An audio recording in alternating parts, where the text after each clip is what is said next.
All right, so let's talk about the importance of being earnest.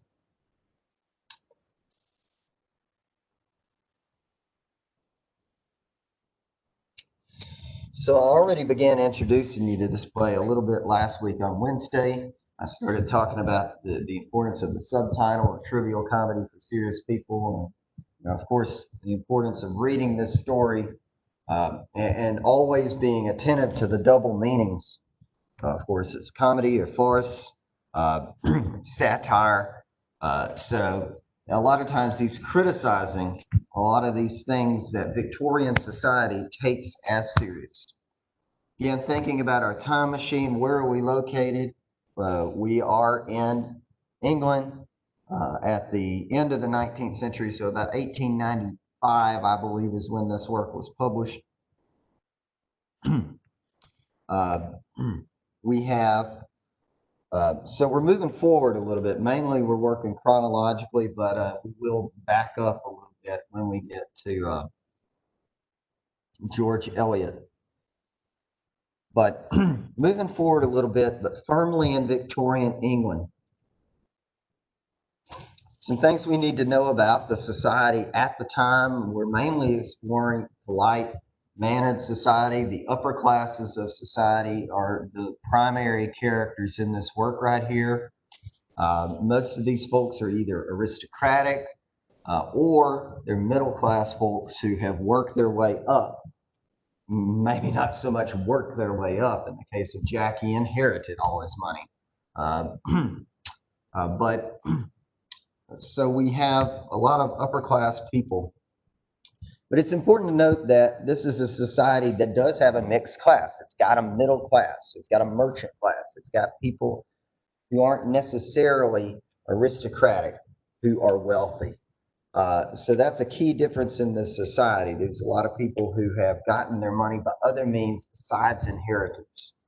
And that's important in this society because it used to be thought in England that, and in feudal, medieval era, Europe, that the only people who were worth anything were people who were of noble birth, who were of fine social standing.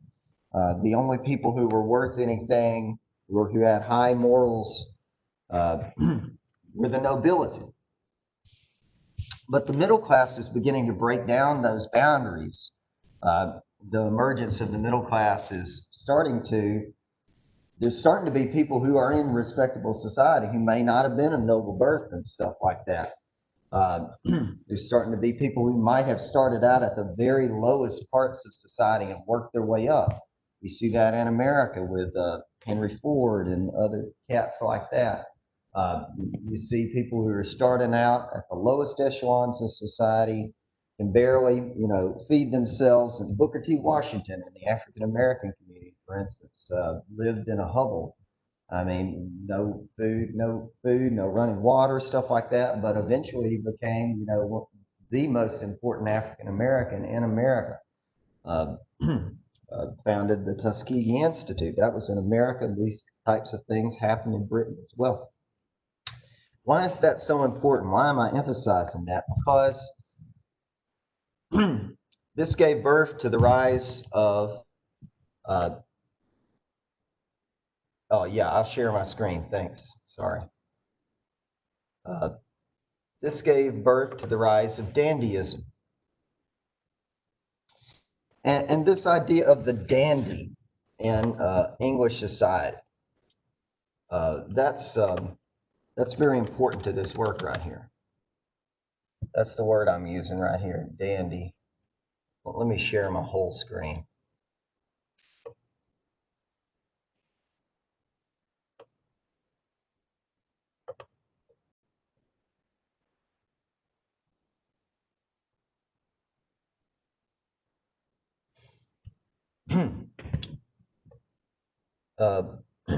Kennedy did ask a question about the exam that maybe I need to touch on again. Make sure that you read back over the exam requirements, but all of the questions in the exam are posted online There aren't any specific questions. You're just supposed to analyze each of the works that we're talking about. It is the same way that you've been doing for the discussion forum posts, just expanding it further. So you need to write an answer about the importance of being earnest, an answer about Blake, an answer about Coleridge, an answer about Dr. Jekyll and Mr. Hyde, and an answer about Wordsworth. You could potentially write 2 answers about one of the longer works. So hopefully that helps you right there, clarifies. Okay, getting back to what I was talking about, we see the birth of the dandy. And this kind of cat is a person who is usually of the middle class, who dresses to the nines, as you would say, who totally is about his outward appearance and trying to look as fine and respectable as possible on the appearance of things. You might say even Wilde could live up to this ideal. Maybe to give you an image or two. Here we got some respectable cats.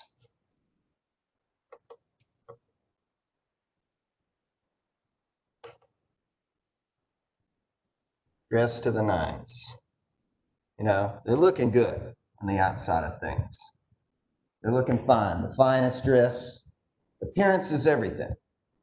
Even though these folks a lot of times are from the middle class or might have, began at low birth or low origins, they put on all of the trappings of respectable society. They look the part. And that's the key thing right there.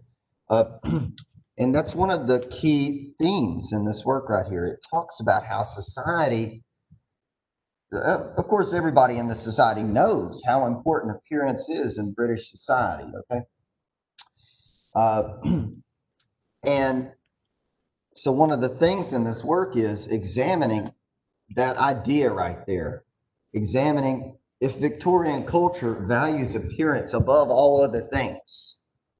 If appearance in a lot of ways is more important than substance, what's beneath the surface of things, that can cause a lot of problems. But at the same time, can cause a lot of fun as well.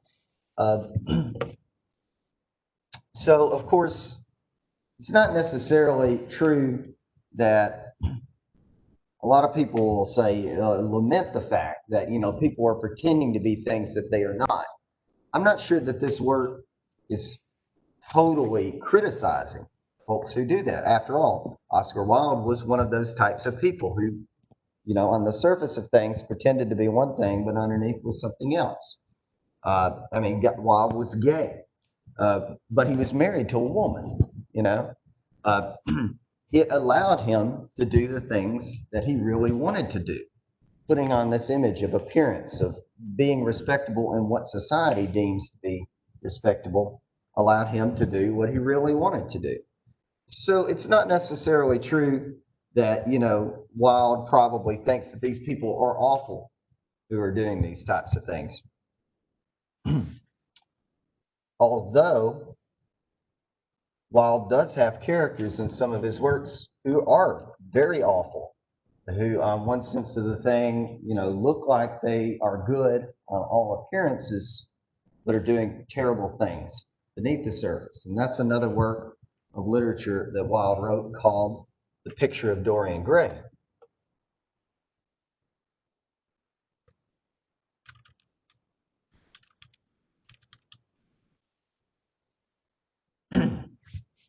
This is the only novel that Wilde wrote.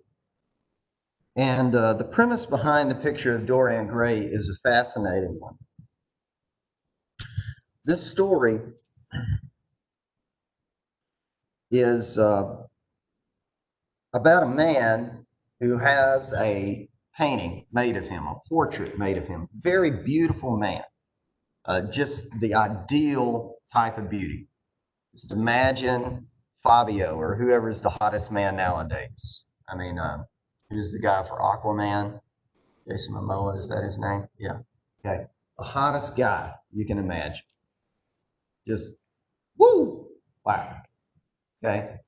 And somebody paints a portrait of him. And it's just the very essence of beauty. All right.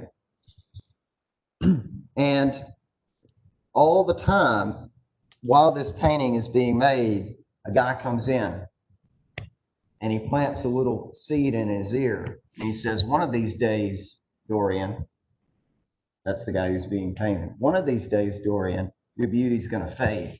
And then nobody's going to love you anymore. Beauty is something that's transient. It's something that's ephemeral, like life. Beauty is everything. And so Dorian curses the picture of himself. And what happens is that Dorian gradually discovers that he himself never ages. He's like physically, he never ages. He stays the same himself, while the picture continues to get older. So he hides the picture. But what the picture does is it masks all of the cruel things that he does, all of the awful things that he does. So the worst sin one of the worst sins he does, in my opinion, is with Sybil Vane. A young woman loves him dearly, and he loves her. But then she's an actress and she does an awful performance of a play after she falls in love with Dorian Gray. Why does she do that? Because once she actually falls in love, she can no longer act. She's not good at pretending anymore because she's really in love. She can't pretend to be Juliet and love Romeo. She sees it as artificial, as false. She's really in love with Dorian Gray. But Dorian, all he cares about is her ability to act. When she does awfully, he says some of the most terrible things to her that any person could ever say to another person. And she goes off and commits suicide.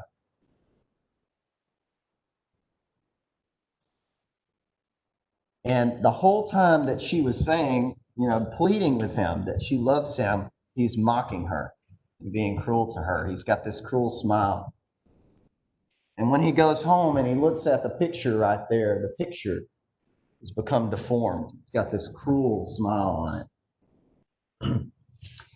So here we have a man who, on the appearance of things, looks to be as beautiful as possible, but underneath the surface of things is hiding all of these awful sins. What's the difference between him and Wilde, who is on the surface of things doing one thing, but beneath the surface doing other things? The difference is that Dorian's cruel, that Dorian is not respecting other people, is not loving other people, is not being mindful of the other people beneath the surface of things. Whereas a lot of the characters in this play right here, which is obviously less serious, which is more comedic as opposed to tragic, these folks are having fun. I mean, they're doing it for freedom. They're doing it for art's sake, for love. So it's like their intentions is what makes it different.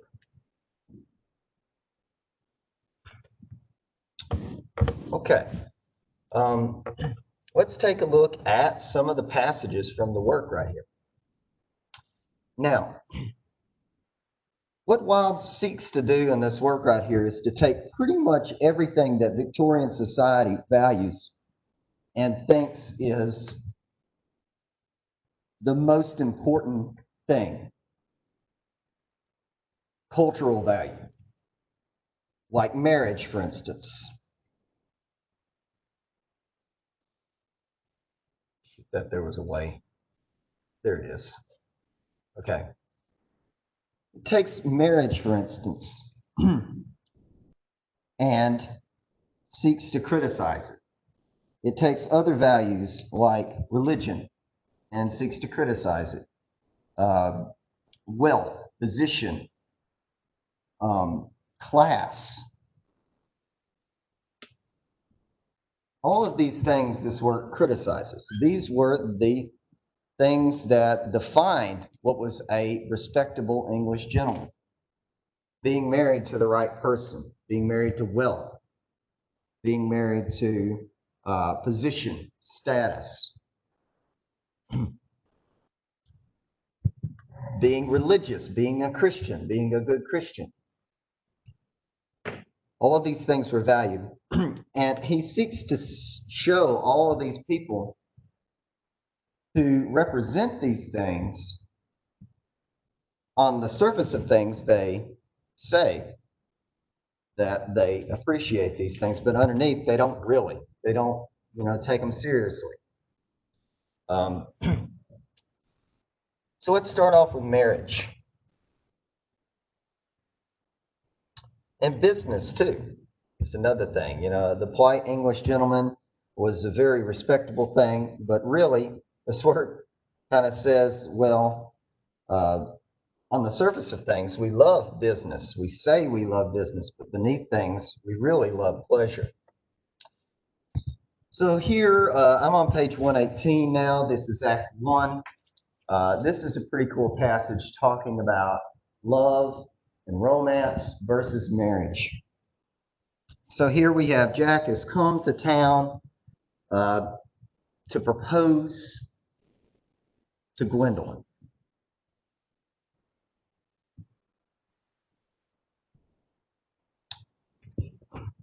He wants to get married to Gwendolyn. He loves Gwendolyn.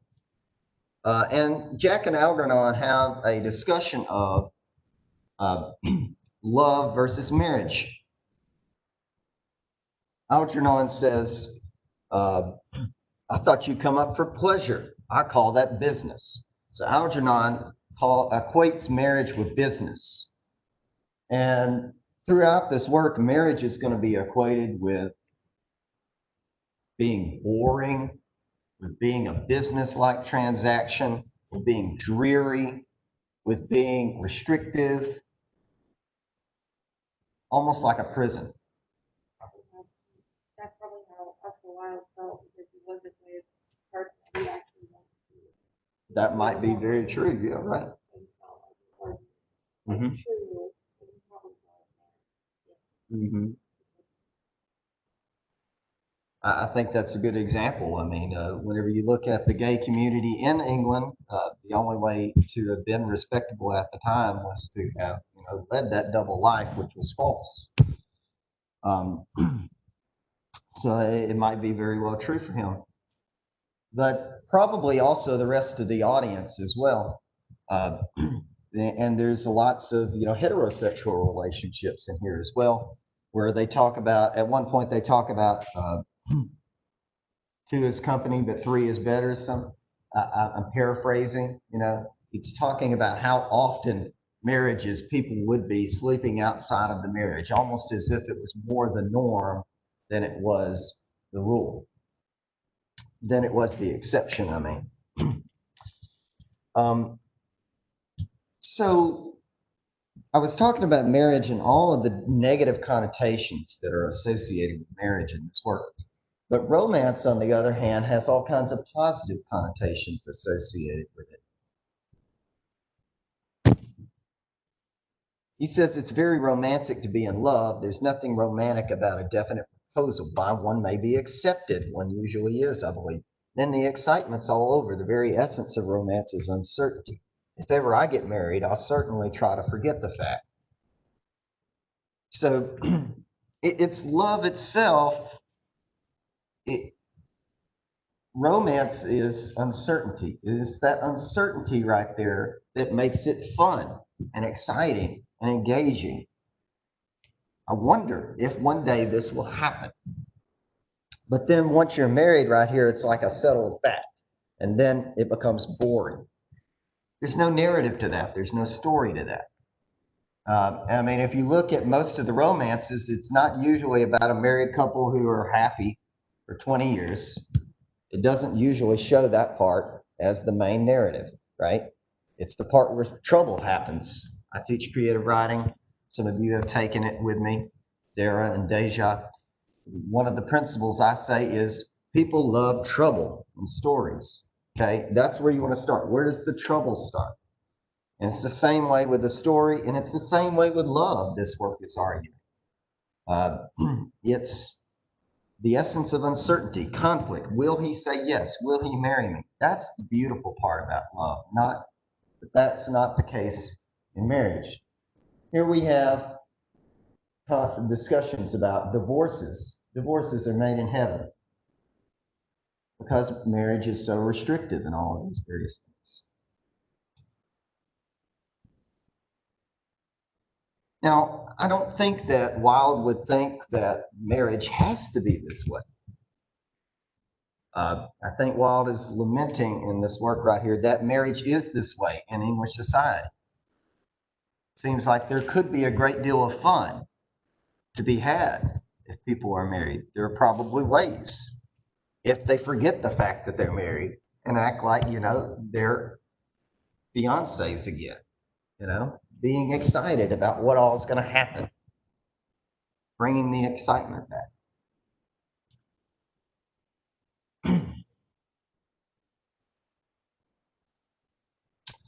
Another thing that we see in this work is this idea of identity, and it's one of the questions that are on the quiz. I know that marriage might be another question on the work. I think it talks about polite mannered society, and that's one thing about polite mannered society is marriage. You could talk about that on the quiz. Another thing is identity, and this introduction of the character Bunbury is certainly this passage right here is on.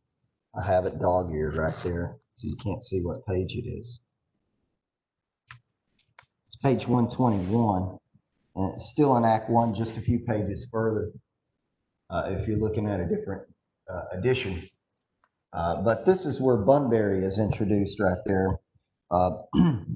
Whereas Jack, or Ernest, is an invented personality for Jack, John. Bunbury is an invented personality for Algernon. So again, in a society where appearance is the most important thing, looking fashionable, looking respectable on the outside of things, people have to have this second identity. Harkening back to our discussions from Dr. Jekyll and Mr. Hyde. On the surface of things, Dr. Jekyll is the most respectable person you could ever imagine, but on the other side of things, there's this horrible monster. Now, I'm not sure if Bunbury is a horrible monster. He's pretty fun. He allows him to get away with a lot of things. Now, he's not morally respectable, right? But if he was, he'd be pretty boring, okay? So it's quite different impression right here. So we have lots of people donning double identities, and one of the things the work is saying is that this is a way for people to escape the trappings of boring, respectable society. It can be a lot of fun. Here we see Jack and his discussion of his feelings about duty and morality as well. These are all thematic topics you could talk about as well, duty and morality. So duty was another value in Victorian society that was placed on top of every other value. It was very important to do one's duty to one's wife, to one's family, to one's job, to one's profession. The problem with that is if you're sitting around doing your duty all the time, then you're a pretty boring dude. You don't have anything because it's not fun. Clearly, society has taken away all the fun out of business. You got to be on time. You got to be sitting at your desk the whole time, watching, engaged, work, no play. But all work and no play makes Jack a dull boy, or an insane boy in the case of The Shining. You know what I'm talking about. Here is Jack's position. In the country, he is a landed man. He's got wealth, he's got position, he's got power and authority. He's also got charge of Cecily. He's a guardian of her.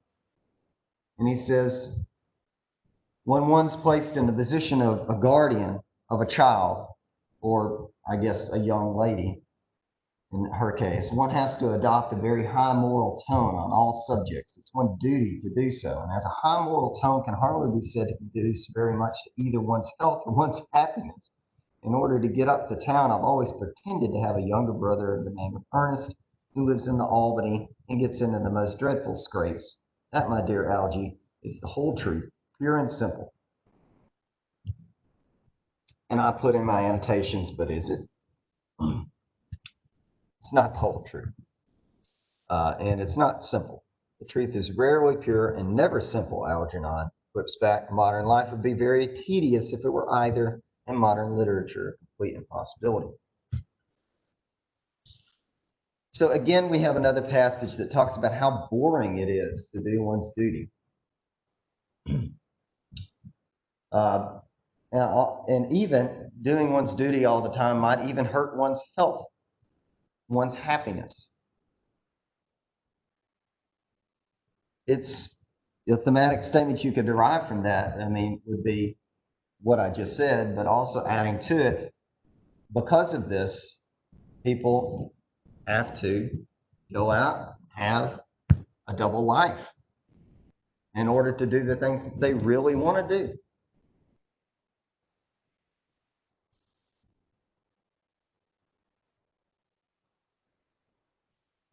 I think that this, I put a star right here, I mean, because the work is called The Importance of Being Earnest or Truthful. And so the truth is an obvious thematic topic in the work right here. And I think this is, a lot of times there's double meanings and tongue in cheek, but I think this is one of the things that, you know, Wilde would adopt. The truth is rarely pure and never simple. I think it's clear from this work right here that's always, you know, bouncing around the truth and never latching on it. It's never pure, never, I mean, it's never simple and rarely pure. Would be something that the work bears as true.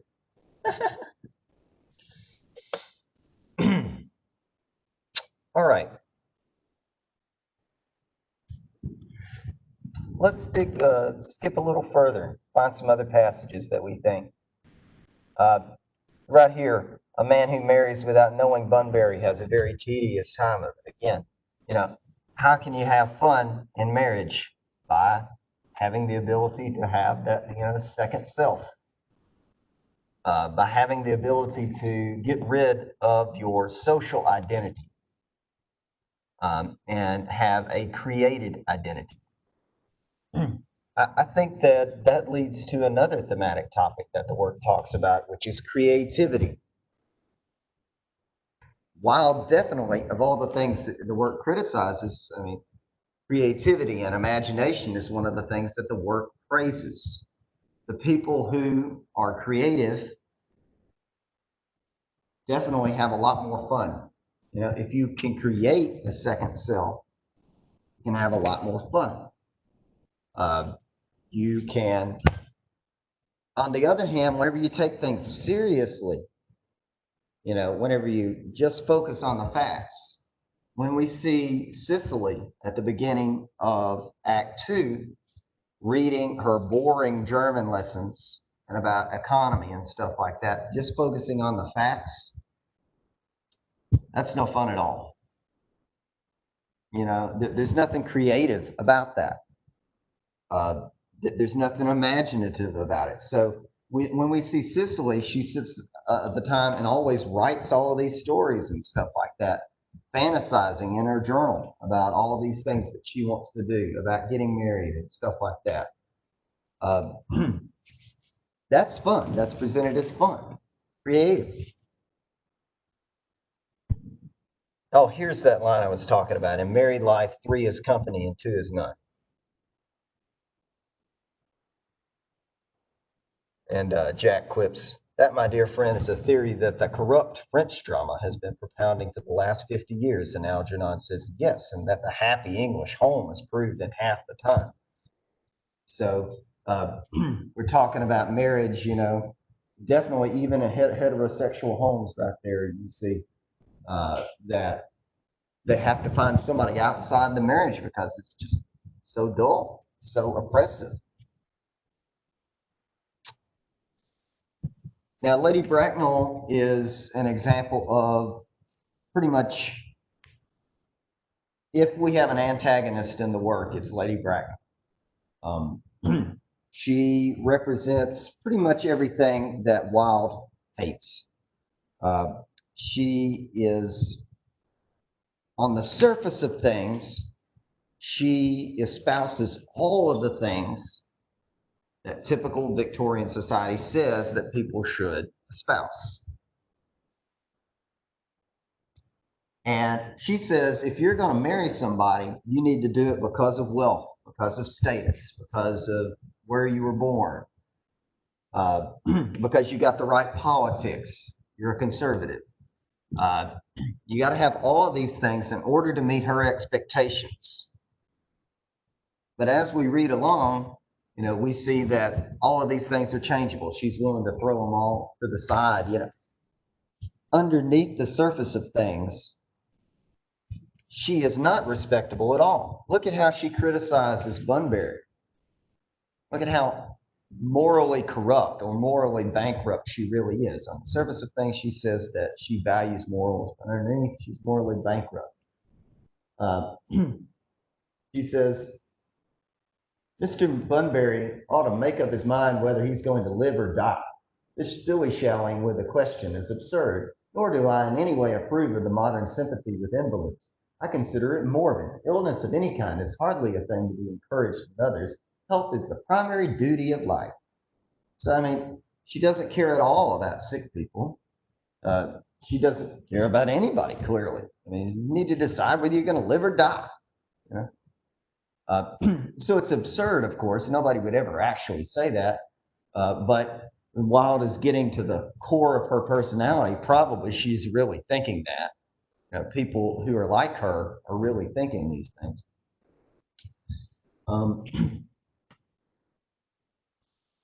Oh, yeah. Shine is a great movie. I mean, what was Jack Nicholson hiding underneath the surface of things? He's an axe murderer. Looks like he's a respectable husband. We're talking about The Shining.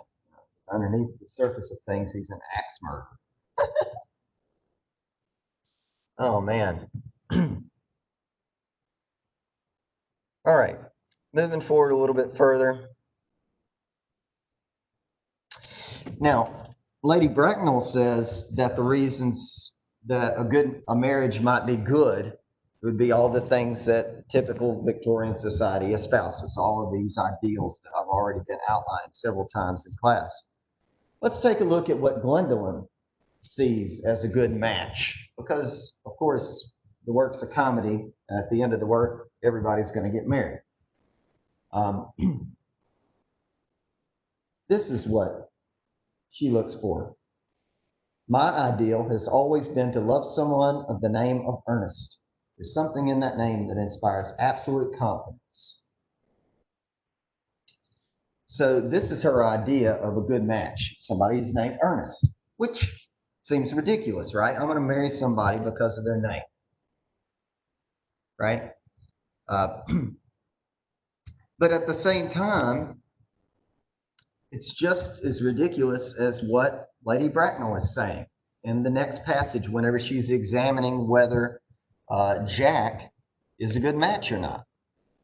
Let's take a look at how Wilde criticizes these other values that Lady Bracknell espouses, which is more common.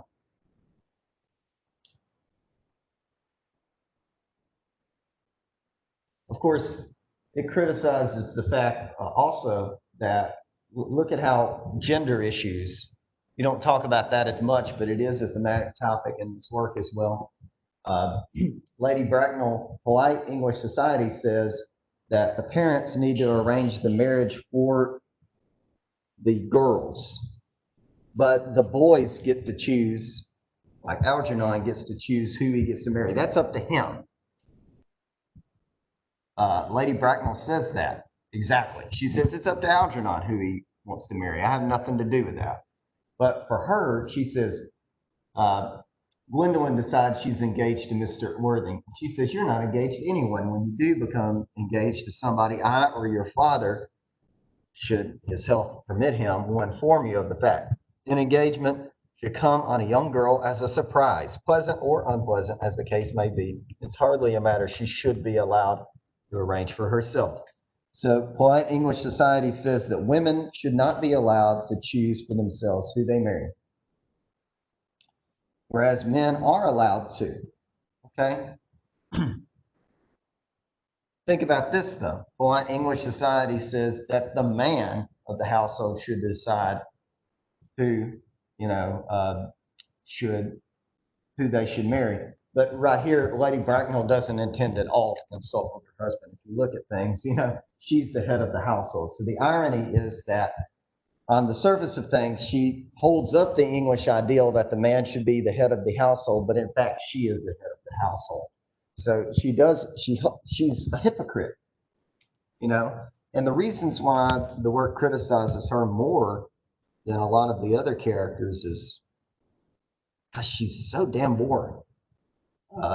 She's pretty awful. She's the enemy of romance, right? So a lot of the characters who hold up these ideals, when they hold up these English ideals, they're worse than all the characters in the story. It's the same way for Jack. Whenever he's holding up the ideal of what Cicely should be, he says that she should read all of these German things and all that, all of these facts. And she hates that, and it's presented as bad. All right, let's look at the interview between Lady Bracknell and Jack. What time we got? 9:55. Okay, this will be our last thing right here. She says, she starts asking him about his past. She asks him about asking about his occupation, right? What's your job? And she finds his occupation to be smoking. She asks him if he knows anything, and he says, I know nothing, and I'm pleased to hear it. I do not approve of anything that tampers with natural ignorance. So on the surface of things, society says that you should be educated, but really polite English society appreciates the ignorant because the ignorant are not going to challenge the upper classes right here. It'd be better if the masses were dumb because they're not going to rise up and challenge us. She asks about his money, and he gives a good answer for that right there. The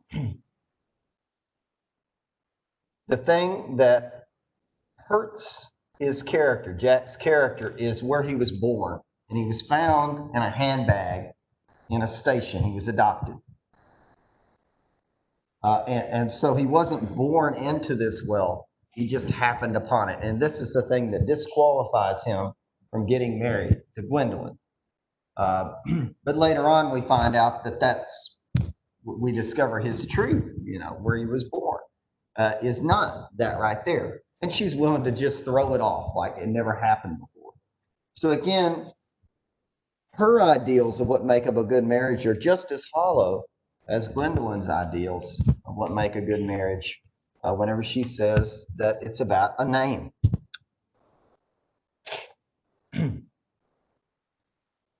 Okay, so that's as far as I'm going to be able to get today. We're going to keep talking about Acts 2 and 3 next time. I want you to start thinking about some of these things that I'm saying. Think about what you want to write your post about and start getting some words on the page. That way you got something on Wednesday. Now's the time to reach out to me if you want help on the exam, if you want me to talk about it, or further advice. Now's the time to reach out. Cool. All right, rock on, my friends. See you up next time.